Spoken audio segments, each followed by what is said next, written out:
And now, ladies and gentlemen, I would like to call on stage Mr. Deepak Ramanathan, Vice President, Global Technology Practice from SAS, to present on the world of analytics just got bigger, the Gen AI phenomenon. Can we have Deepak with a big round of applause? Ladies and gentlemen, Deepak Ramanathan from SAS. Deepak, welcome to the stage. Looking forward to a great session from you.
pretty much the flow. You get data, you manage data, somebody mentioned about data a little while back, and then you build out statistical models, propensity models, probability models, and then finally you get those probability models, and then you deploy that insight. What's an example of a deploying the insight? It's, for instance, the insight might be a fraudulent claim. It might be what kind of rate you want to set for a specific individual or a specific class of individuals. So that's the entire analytics life cycle. A lot of times, when you come up with new products, for instance, say in insurance companies, they're always coming out with new products. Right? In your early days of getting data back on that product usage, you'll get around 1,000 rows, 10,000 rows, 100,000 rows. Synthetic data will now allow you to sort of massively increase that scope of that. So then you can start making changes to your product model as it's being rolled out in the market, because you don't have to wait for a period of 6 months before you start building all the propensity models. Synthetic data, to our mind, is an absolute game changer. It's generative AI, but it's also very reflective of the data that's actually on which you're working on. So we see this across industries, applications of synthetic data, in pharma, life sciences, in retail, banking, e-commerce, manufacturing, we use it for digital twins. In automotive and robotics, we use it for simulations, right? Disaster prediction and management. You can sort of scale up the amount of data that you want to try and figure out which regions are higher prone to disasters, and then try and figure out whether modeling things and what is the propensity of some disaster taking place in this particular city. Healthcare. And remember, all the data can also then be shared, right? While at the same time, you're making sure that PII and all those capabilities are mentioned. Why synthetic data is also important is why it's a good foray for customers to go, or vendors or industries like yours to go into. Is also, remember, it's the biggest example that I can give you is what Mr. Anand Vig mentioned a little while back. You cannot catch all fraudulent people. We agree with that. We completely agree with that. But when you start dealing with synthetic data, you can start picking out the granular data a lot. In statistical terms, fraud, when you look at data sets, fraud tends to be, I don't know if you remember statistics 101, fraud tends to be very stratified samples. Right? A million records set, there are only 2 that might be fraudulent, 5 that might be fraudulent. Building a model on this 5 data sets is very hard to do. But if you scale it up, you can then start looking at the fraud models a lot more better, more insightful, and also you can act on it a lot more faster. Claims management, I spoke about it a little while back. Right? But more importantly, it also provides an opportunity to monetize your data, which means as an insurance provider, if you have data that has PIR, you can generate synthetic data out of it and create a pool where all insurers can actually share a lot of their fraudulent claim data, for instance, and build a common base without actually having to share PII information. That is the biggest impact we're looking at. You see that a lot happening in fraud in the banks, for instance, right? I learned today that there are some 3,000 odd big notes that you don't sell to, right? But that was cumulative wisdom that came from all the banks. Now it's a more easier way to start monetizing the sharing information without sharing, actual PII data, which is one of the big concerns around AI, around privacy. Synthetic data actually completely sort of provides a phenomenal scenario around that. So we are in the process right now of releasing this capability that you actually can generate your own data, or you can provide a data set which says, I've got 1,000 rows, give me 1,000,000 rows of the same data, but equivalent distribution.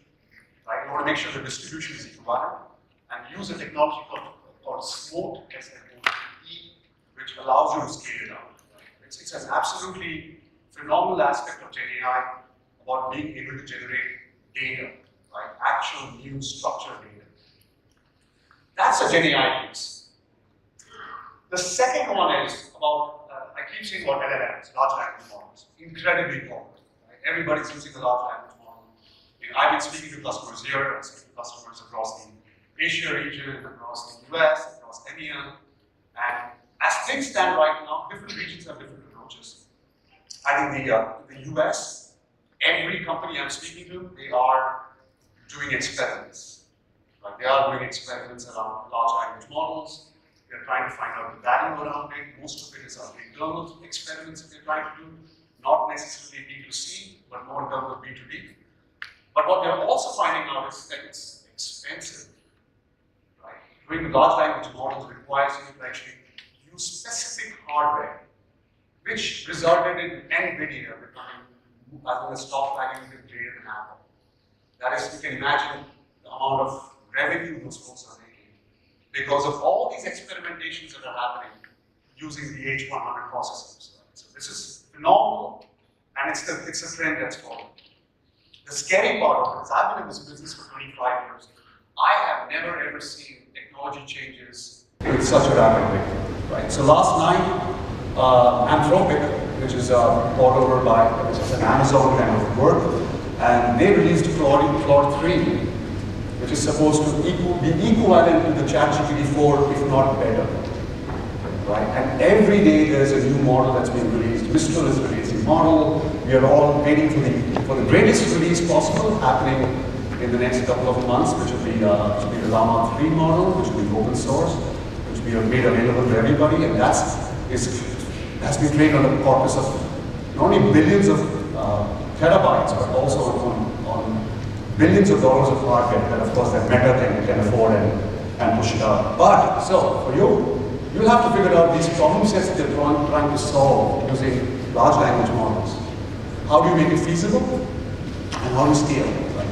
In India, it's all about scale. It's not about 1, 2, 5. It's about a billion, right? So it's how do you scale that problem out and how do you sort of figure that out. So, and in a later panel session, we'll be talking about this in more detail about, there are lots of insurance companies here that have also started performing experiments around large language models.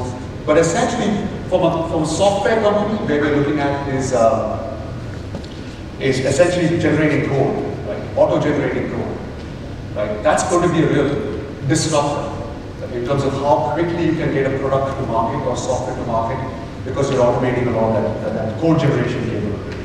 Digital assistants, you have seen that, something things like people have built applications on top of ChatGPT that does exactly that. Content generation, this is already in place. Right? A lot of the emails you might be getting will already be generated by a large language model because they allow personalization to a very, very large extent. And then, of course, customer engagements, right? Which is how do you, relationship models. And I think, let me see, 7 years ago, I think you would have heard of something called the robo-advisor that used to give you advice on what stocks to invest in, and that's evolved into how customers start engaging with customers and having these digital assistants. You still have a human making that interaction, but the digital assistant sort of drives those conversations, guides those conversations.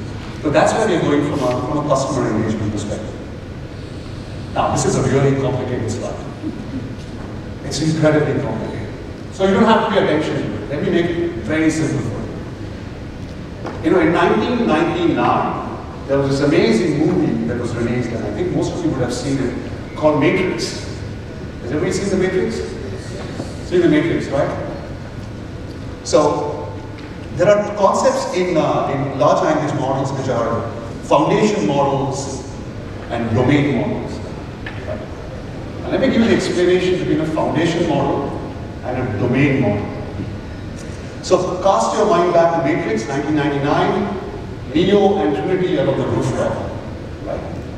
Neo has just dodged the bullet, that great bullet scene that you see, right? And then he's limping.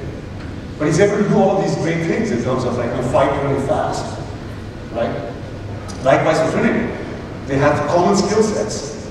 That's a foundation model. It's able to do fundamental things really, really well. Right? That's your foundation model. Neo and Trinity were foundation models.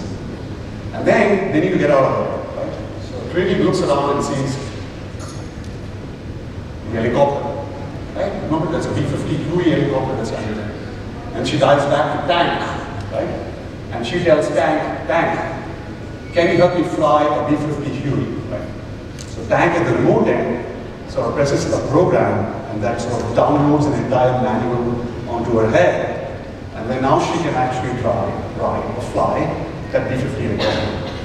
What's happened is Trinity has moved from a foundation model to a domain model. Right? She's gone from a general fighting models. Now she can fly. So a foundation model is basically your out-of-the-box large language model that you get. How do you make it a domain model specific to an insurance business? The way you make it a domain specific is you use a technique called, what you see out here called RAG, which is the retrieval augmented generation, which essentially all of your insurance corpus, your claims, your contracts, once you start using a RAG model, chunks data and starts feeding it, right, into the large language model, now your large language model becomes an insurance model. It understands your business, right? That's the difference, and that's where the impact for a lot of companies that they're getting at is how do I take an off-the-shelf foundation model, feed it content about my business, let it understand my business, right, and then make that into a domain model. So now it's an insurance model. You know, it's a similar thing to the financial services. It becomes a financial services model because it understands the model really well, right? We have customers currently in Singapore who are using the Monetary Authority of Singapore's essentially their entire rule book and feeding that into a large language model, and that now becomes a Monetary Authority of Singapore's rule book specific language model, right? And it's fascinating, but there's a cost to it, of course. Fine-tuning required, you require fine-tuning. You've got to avoid some things called hallucinations, right? I, for one, think hallucinations are good, because sometimes hallucinations are sort of extend their creativity. But the problem is hallucinations sometimes also interfere with accuracy. But that's the world we're looking in, and mind you, this world is changing really, really fast, right? Because as I said, the foundation models that are coming in are plenty in number. The question that everybody asks, right? Will this put myself, will this going to be putting me out of a job? Right? And the answer for that is like, no, it won't. Some categories of businesses will actually, yes, they'll change, they'll evolve. And new products will actually come out. That's the history of technology. Right? Technology has, let me cast your mind back to say, the 1980s, right? If you were to go outside any train station in Mumbai, or if you go outside the High Court, right, there used to be this phalanx of typists, right? Once desktop computing came in, the typists disappeared, right, because desktop publishing came in. I remember back in the 90s, every neighborhood had a PCO, right? The private booth there, meter on top and used to call. Disappeared, right? Because mobile phones disappeared. So we still think that AI doesn't necessarily mean that it's going to make jobs redundant. I think what it's going to do is it's going to lead to a different class of jobs. Right? And that's going to be the important, if the takeaway that is there is that human insight will stay here for a long time. The large language models still don't reason, still don't calculate really well, still don't run very good predictive statistical analysis on data. And I might say, yet, right? Yet, because that might also change because the way this entire process is changing. It's going to be, it's fast. The whole area is moving really fast. And we'll also discuss some of the challenges that are emerging in the panel discussion. So, how do you get or stay involved with generating data? Educating yourself. I think that's critical. Right now, trying to understand large language models or the world of AI, the best metaphor I can give you, is like it's like sipping from a fire hose. That's that much of information and data that's coming in. It's hard, right, to stay on top of things. But make sure you educate yourselves. What is it? What are the challenges? What are the components that make up Gen AI? What do you think are going to be the next gen jobs? More importantly, how is it going to affect your business, your work, your processes, and how you can get some better business productivity around this.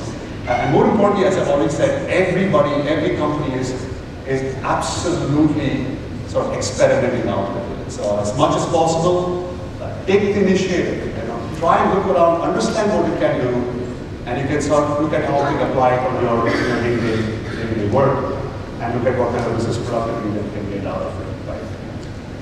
With that, I'd like to say thank you for your time. It's been dedicated, and we'll see you in the panel discussion. Thank you very much.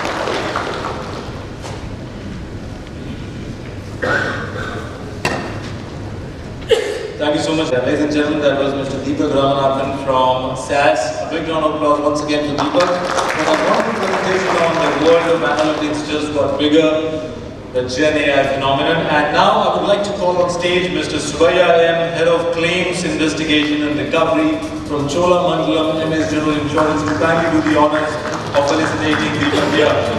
Thank you, Subbiah ji, for doing the honors.